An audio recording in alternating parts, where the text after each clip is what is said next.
കൂടാതെ കൊടുക്കും ഈശൻ മനക്കുരുന്നൽ കനിവുള്ള കണ്ണൻ നിനക്കു പണ്ടേ സഖിയെന്നു കേൾപ്പു. നിങ്ങൾ ഒരുമിച്ച് പഠിച്ചവരാണ്, സാന്ദീപനി മഹരുടെ ആശ്രമത്തിൽ ഒരുമിച്ച് പഠിച്ചവരാണെന്ന് കേട്ടിട്ടുണ്ട്. 7ാം മാളിക മുകളില് ശിവപദൻ യജ്ഞപദൻ ധരാപതിയായിട്ട് 14 ലോകങ്ങളെയും അടക്കി ഭരിക്കുന്ന സർവജ്ഞനായ ലക്ഷ്മീപതിയായ എല്ലാവരുടെയും ഉപാസനാമൂർത്തിയായ ഭഗവാൻ അവിടെ ഇരിക്കണു. ആ ഭഗവാനെ ഒന്ന് ചെന്ന് കണ്ടൂടെ? അങ്ങ് ഒന്നും ചോദിക്കില്ല എന്നറിയാൻ, ചോദിച്ചില്ലെങ്കിൽ ഭഗവാൻ തരും. ആ ഭഗവാനെ കാണാൻ മോഹമില്ലേ? ആരോടാ ചോദിക്കണേ മോഹമില്ലെന്ന്?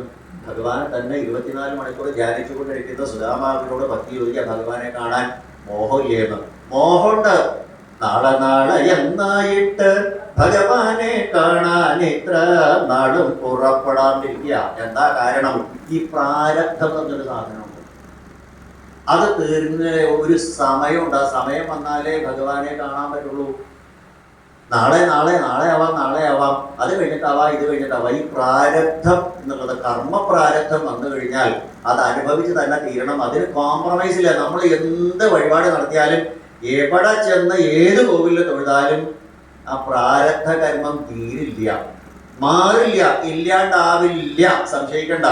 ശയനപ്രദക്ഷിണം നടത്തിയാലും എൻ്റെ പാപങ്ങളോ ഇല്ലാണ്ടാവില്ല. പിന്നെന്താ? അതിനുള്ള സഹനശക്തി മനസ്സിന് കിട്ടും, മനസ്സമാധാനം നമുക്ക് കിട്ടും. അല്ലാതെ പ്രാരബ്ധ കർമ്മത്തിന് സൊല്യൂഷൻ ഇല്ല. ഇഹജന്മത്തിലോ അല്ലെങ്കിൽ പരജന്മത്തിലോ മുൻജന്മത്തിലോ നമ്മൾ ചെയ്തതായ കർമ്മത്തിന്റെ ഫലം നമ്മൾ അനുഭവിച്ചേ പറ്റൂ. അപ്പൊ എന്താ? വഴിപാടുകൾ ചെയ്ത് ഈശ്വരോപാസന കൊണ്ട് അന്ന് ഞാൻ അങ്ങനെ ചെയ്തത് കൊണ്ടാണ് ഇന്ന് ഞാൻ അനുഭവിച്ചത് എന്നുള്ള മനസ്സമാധാനം നമുക്ക് കിട്ടും. പ്രാരബ്ധ കർമ്മം എന്നുള്ളതുണ്ട്. ആ പ്രാരബ്ധ കർമ്മത്തിന്റെ ശക്തി കൊണ്ട് നാളെ ആവാം വിചാരിച്ചു നടക്കണില്ല.